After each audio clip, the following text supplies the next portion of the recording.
Hey, what's going on, everybody? Welcome back to the channel and another video. Today we're doing our new Legends Wish List, episode 3. This one's the AL West, and I'm here again with my friend Justin. Say what's up, Justin. What's up, people? What's up? What's up? Why don't you tell people where they can find you? Yeah, so you can find me on Instagram, jarthqb11, or on Twitter, justinarthqb. And you can find me on YouTube here too. Just type in my name, Justin Arth, type in NFL quarterback, you'll find me. As you see in the name, I am a quarterback. I play professionally with Tucson Sugar Skulls and got some other stuff coming up my sleeve pretty soon. So definitely check out the YouTube and the social media to stay on tap with everything that's coming soon. Yeah, he's a good friend of mine from college, on the grind for Arena League football. But both of us, or I guess not Arena League, like the version of Arena League that's around now. But both of us, big baseball fans. So he was around for the Central, and now today we're recording both of the West videos, but you're probably not going to see both of them today, unless you're in the playlist. But hit like and subscribe, and we're going to start with the Seattle Mariners. Seattle Mariners. I have 3 like slam dunks, and I'm sure you have the same 3 slam dunks, and one of them's in the thumbnail. For the Mariners, I think it's A-Rod, Randy Johnson, and Ichiro. All of them need to be added without question, in my opinion. I don't know. Did you have those 3 as well? Yeah, those 3 are the main slam dunks for me too. I mean, Ichiro, he's a legend. He needs to be in the game regardless. 311 career batting average, with 509 stolen bases, 780 RBIs, and 117 home runs. And that's with his career starting later because he was playing in Japan. The dude's a legend. He deserves to be in the game forever. But Alex Rodriguez, we understand why he's not in the game. He's still kind of recently retired, maybe more like 7 years now. But he's a big media personality. Everyone knows him. He deserves to be in the game. But yes, we have the PED issue that is keeping him out of the Hall of Fame right now. And that's probably the reason why he's not in the game. But I still just think he deserves to be in the game. Randy Johnson, too. Randy Johnson, one of the greatest pitchers to ever pitch in the game of baseball. Thanks to my mentor and good friend and trainer, Tom House, for getting him back on track whenever he was a Seattle Mariner. But no, I mean, that would check off 2 different teams that we'll talk about here tonight with the AL West and the NL West. And check out the NL West video a little bit later to see that one. But yeah, those 3 definitely need to be in there. I want to talk about Randy Johnson for a second, though. Oh, yeah. Because, and you may not even be aware of this, he was in the trailer for MLB The Show when that dropped. He was one of the legends with Ryan Howard. Yep, I remember seeing it. He has since been scrubbed from that on YouTube, on Sony's YouTube, on Twitter, anywhere. He's been erased from the internet, basically. So I feel like that will still happen. Like he will still be in the game, maybe. He's one of the best pitchers of all time. Yeah, to me, I feel like that's either one of 2 things. Something's happening behind the scenes with either his personal life or licensing that we don't know of. Or what I really think it more is some intern in the marketing department let that commercial out and let the trailer out and realized, oh, Randy Johnson's in that trailer. We need to backtrack it so we can still have our awesome release. And the reason why I say that is look back to that first initial stream that San Diego Studios had to announce Shohei Ohtani on the cover. That was not well produced at all. It was a crap show. And as a franchise player, it makes me mad they won't even show franchise in the stream list. But that's a completely different topic. I think it's more of an issue with they accidentally released Randy Johnson, but I could see some licensing issues too. I go back and forth. I think he's got to be in the game, right? Like they had a full player model, like his face was scanned in, or like the art team had done his face. The other one I had, or I guess we both had, was Alvin Davis, Mr. Mariner, elected into the Mariners Hall of Fame, won Rookie of the Year, 23rd in MVP voting in 1989. Just feels like if you're named Mr. Mariner, perhaps you should be in the game. What do you think? I mean, I think the last time he was in MLB The Show as a legend was MLB 18 or MLB 19, somewhere around that area. And when he was in the game, his righty-lefty splits were completely exaggerated. Like he was a monster power hitter against righties, and really couldn't hit lefties all that well in terms of Diamond Dynasty standards. And if you look at that last really good year he had in 1989, where he was 23rd in MVP voting, his lefty righty splits were a lot better than what MLB The Show gave him last time he was in the game. So it would be a nice 92 overall diamond edition, like he was last time, to add him back in the game, but give him like a moments card where he's kind of had a resurgence in his career and his lefty righty splits are a little bit better. So he's not just a waste of a card for Mariners fans who want Mr. Mariner in the game. Yeah, he was a beast, right? From 84 to really 89, 90, he started to tail off a little bit, and then he just wasn't the same in 91 and 92. But all of those years were like, I would say, above average. Some of those were exceptional. His rookie year, obviously really good. Mariners fans will be very familiar with that. Yeah, 1989 season where he finished 23rd in MVP, which maybe this is a discussion for another time, but why do we count to the 23rd place in MVP voting? It just it feels like a lot. He's deserving to be in the game. Again, like you said, Josh, if his name's Mr. Mariner, he should be a Mariner in the game. Would agree. He'd have some pop, hit 20 home runs quite frequently. His Rookie of the Year card would be quite good, I think. He didn't strike out a lot, so probably fairly high vision stat. Always walked more than he struck out, and even those strikeout numbers, I mean, talking about he struck out 78 times his rookie year and walked 97. That's some impressive discipline there. Not even as like a card. That is just like impressive.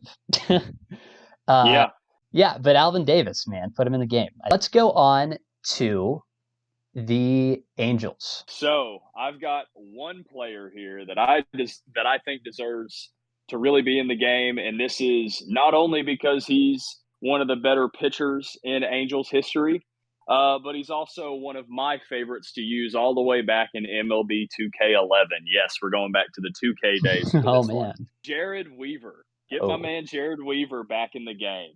He had 150 to 98 win-loss record in his career.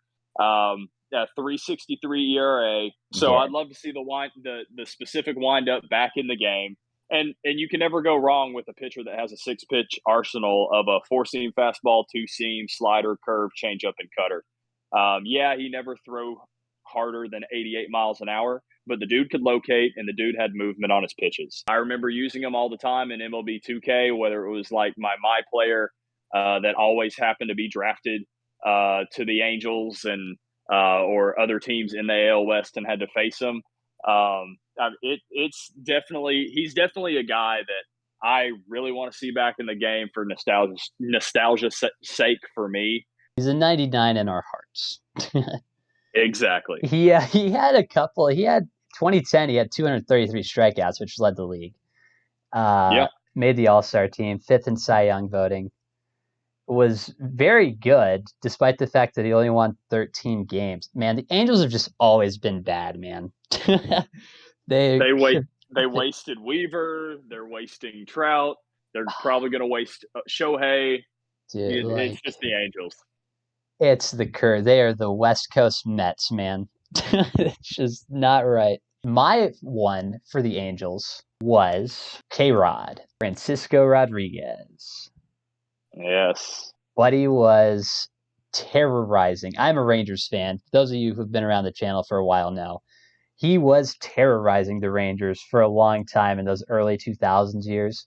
He's probably, one of the best closers out of the American League West. Made a bunch of all-star teams, was close in Cy Young. And to be a Cy Young candidate as a closer, you have to be dominant. And K-Rod was for a while. Yeah, and one little statistic to add in, when he was third in Cy Young voting in 2008, he was 6th in MVP voting as a closer, too. It's to even get close to MVP as a closer is insane. He had 62 saves that year, right? It's unbelievable what he was doing on the mound as a closer. Like, he was automatic. That's my big pitcher for the Angels. My other one, I don't know if this is a must add. It's definitely not on the same level as like Weaver or K-Rod, but Sean Figgins. Ah, okay. Yeah, I forget he exists. Didn't play for long. Was not dominant by any stretch of the imagination. But he was quick. He had 62 stolen bases in 2005. A year where he hit 290. Like that card would be kind of gross as like a flashback card. Even as like an offline legend, could be kind of fun on one of those teams. He's a really good base stealer, and that has been very rare in the modern age, I would say. All right, next up, my favorite team, the Texas Rangers. I have a bunch. I'm going to be a homer. We're going to be long on the Rangers. Sorry, Astros fans. Why don't you go first, though, Justin? Well, I'll set them up for you, and I'll let you just go talk about them. So for me, there's four guys that are synonymous with the Rangers. With me growing up a Braves fan, I still saw the Rangers on TV every once in a while. Adrian Beltre, Juan Gonzalez, Josh Hamilton, and Mark Teixeira. We can forget about Teixeira ever being a Braves card because he did nothing Braves for us. legend. But Teixeira definitely deserves to have a card in the game. Adrian Beltre, the bald man himself, he deserves to be back in the game, freshly retired. He is a legend in Rangers history. Juan Gonzalez and Josh Hamilton, how can you not have either of those in the game? Especially Josh Hamilton with how clutch he was. He definitely needs to be in the game. I'll talk about a couple of those. We'll talk about Beltre first. Just had his number retired for the Rangers, number 29. Played for the Red Sox for a while. I guess not a while. He played there for 1 year. I don't know why I thought that was longer. I remember him as a Red Sox, so I just thought he played there for longer. But he was in Seattle much longer than he was even a Red Sox. Yeah, weird. I distinctly remember him as a Red Sox. Doesn't matter. Was a Ranger for a while. Had his 3,000th hit as a Ranger. Made a bunch of All-Star teams. Gold Gloves, Silver Sluggers. One of the best third basemen of all time, I'd feel comfortable saying. Third base is not a deep position in Cooperstown. I think he'll add to that nicely. There's only like 13 third basemen, right? Eddie Matthews, I think, many. as a Brave is in there. Yeah, there's not a ton. I could probably list if I really thought about it, but not important. Beltre in the game would be sick. That one knee swing would be sick as like a no doubter. Knee swing, yes, dude, that would be unbelievable. But see, one other thing to add into Beltre too is, yeah, we already have way too many Dodgers in the game. I want to say I checked MLB 21 earlier today. It was like 58 Dodgers. But you could throw in a silver rookie card of Beltre with the Dodgers. Mm-hmm. You could still add to Seattle by giving him a Seattle card somewhere because he's had decent seasons when he was in Seattle.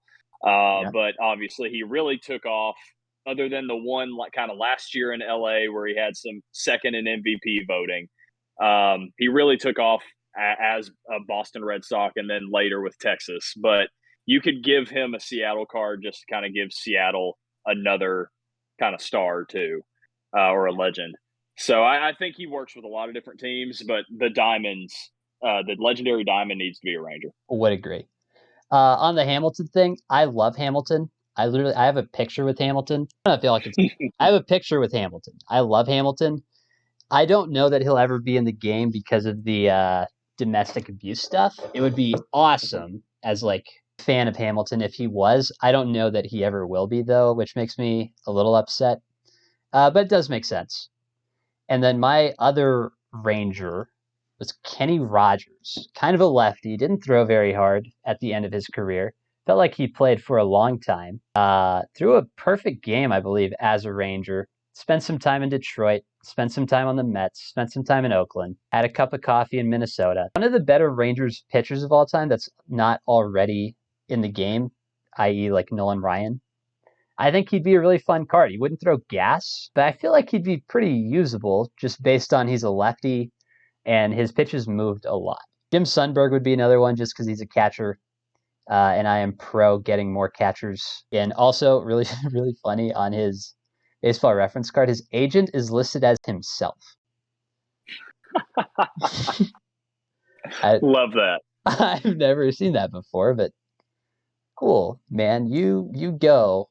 Man. You do you. You do you. All right, let's go to Houston. The Asterix. The Houston Asterix. They're going to love that, all two of you that watch this channel. I will kind of give you guys, you Astros fans that are listening, I will give you some guys that do deserve to be in the game.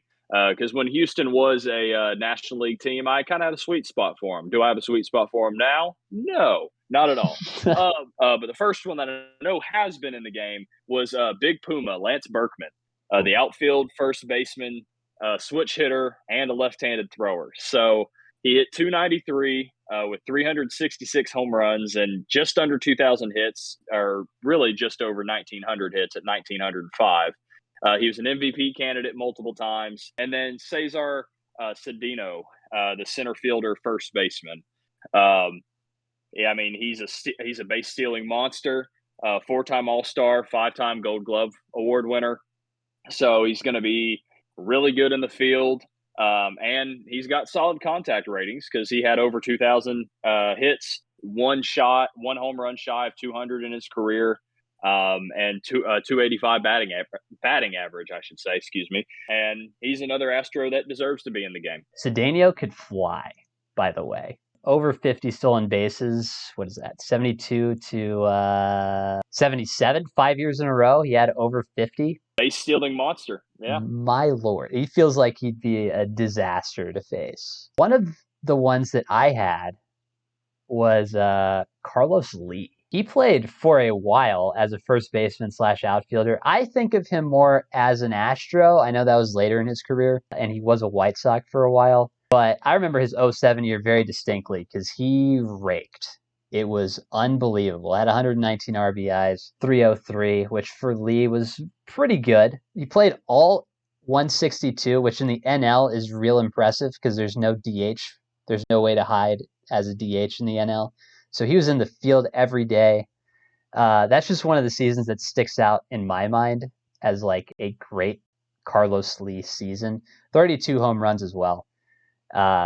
Yeah, I think that would be a really, really fun card. No, I mean, you look at his splits, his numbers here, and what he was putting up here. I mean, his OPS plus in 07 was a 125. So that's pretty good. Not the best in his career. He topped it the next year after at a 145, but that was one of his best in his entire career. And, you know, since we love the counting down to like 19th place in MVP voting, he finished 19th in MVP voting that year. Yeah, I think he would be a fun card to add in the game. I think about him a lot. Not a lot, but when I think about Astros that need to be in the game, at least recently, he's one of them now that we have both Bagwell and Biggio in the game. He's definitely one of the more recent Astros I think should be in the game. I would agree. Okay. Well, that was fun. Let's go to Oakland. Last team in the AL West. My big one is Barry Zito.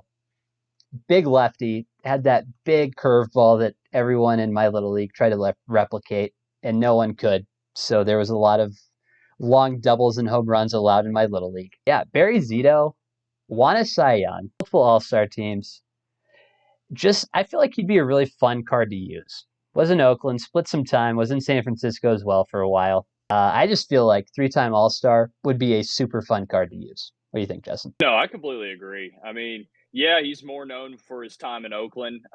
He only had a winning record once with the San Francisco Giants.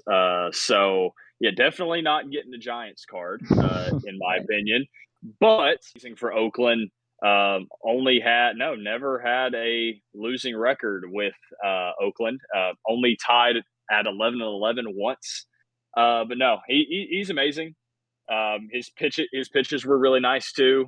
So he's just a guy that'd be nice to have in the game. We need more lefties, and get a Cy Young winner in there. 3-time All-Star, can never go wrong. 4.04 ERA, not the best, but also not the worst either. So 31.9 WAR in over 2,500 innings pitched. Solid numbers for Zito. You guys can't tell, I am a lefty that does not throw very hard when I played baseball. So I have a soft spot for them, i.e. Kenny Rogers and Barry Zito and Jamie Moyer, really. But yeah, Zito is one of the pitchers I think about when I think about Oakland in recent memory. Mark Mulder, obviously. Tim Hudson, obviously. Barry Zito, especially. Would just be a really fun card to be in the game. Me and Justin were talking about it. It is to the point now where if we added no other cards to Diamond Dynasty and we only added Barry Zito, I would be okay with that. If we just kept the pool from last year And we were like, and also Barry Zito. I'd be like, sick. Sign me up. He's the starter every game. Who else did you have, Justin, for Oakland? Yeah, so for me, I've got three different options. One, the first one I'll say is Jose Canseco, but we all know he's probably never going to be in the game based on his PED and domestic violence past. He was the first player in MLB history to have the 40 home run, 40 stolen base, 266 career batting average, 462 home runs, over 1,400 RBIs, and right on the money at 200 stolen bases. Definitely someone who you need in the game based on his numbers. I'll go ahead and say the kind of lower level guy first. Third baseman, switch hitting third baseman, I should say, Eric Chavez. Injuries kind of derailed his career, and if it wasn't for injuries, he probably would be one of the better third basemen in Oakland athletics history. You look at Oakland, and they've had a history very similar to the Braves of always having a really good third baseman, and Eric Chavez was just one of those. It'd be nice to get another switch hitting third baseman in the game, kind of Chipper-esque in terms of his ability to hit. I will go and say that this last one is me cheekily trying to slide in an extra Braves card. So give me Tim Hudson, a 2000 Cy Young second place award winning moments. Yes, he didn't get the Cy Young in 2000, but second place is good enough for me. A 20 and 6 record. ERA wasn't amazing at a 4.14, but he was still 20 and 6 with in 202 and a third innings pitched. He's the perfect ground ball pitcher to limit the home run ball. He's been known for that his entire career. I loved Huddy when he was a Brave. It's a nice little way of adding in an Oakland Athletics pitcher, but me getting maybe 2 or 3 extra Braves in there. And check out the NL East video later to see who I pick there, because I've got some crazy ones that you might want to see. But no, I mean, Huddy's splits were sinker, cutter, curve, splitter, four seam, and the four seam could run up to 91 just like the sinker. But yeah, he's my excuse to get an extra Braves card in the game and love me some Huddy. You know what's so funny about Tim Hudson finishing second in Cy Young that year is that was like his worst year of that group of like his first 5 or 6. Like, Yeah, besides the wins carried, dude, because the 4.14 ERA is just not it. Even like the ERA plus didn't like him. Fielding independent pitching didn't like him. His whip was about the same. It's just so funny that that's the one. He's second in Cy Young, and he was not very good. I was going to go back to Chavez quickly to close out the video. He's very comparable to Matt Chapman. Yeah. In like defensively, maybe a little bit better hitter, and obviously a switch hitter. But as far as defensively, maybe you wouldn't say he's an elite hitter by any stretch. He's good. He's not an incredible hitter. He's not like a we have to walk this guy type of hitter. But he's solid. But he's really good defensively. That just is like Matt Chapman, but of the early 2000s. Yeah. And the thing is, Oakland Athletics fans, you can quote me if I'm wrong here, but I want to say y'all loved him to death. His, 13 years in Oakland. So the thing is to have a nice little maybe gold or lower level diamond card in the game of Chavez, give you your legendary lovable third baseman back. That's definitely the reason why I would love to see Chavez back in the game. Plus, he's a switch hitting third baseman, so you always need more of those. Yeah, that's going to do it for the American League West. Why don't you guys hit subscribe if you made it to the end of the video? Comment the word Padre if you made it this far, and we'll both try to comment on that. Shout out to whoever made it to the end of the NL Central video, because I did not think anybody was going to. But somebody did. I think it was props to you. Yeah, shout out Finney, I think. But yeah, that's going to do it for the video. Like and subscribe if you made it this far, and we'll catch y'all in the next one.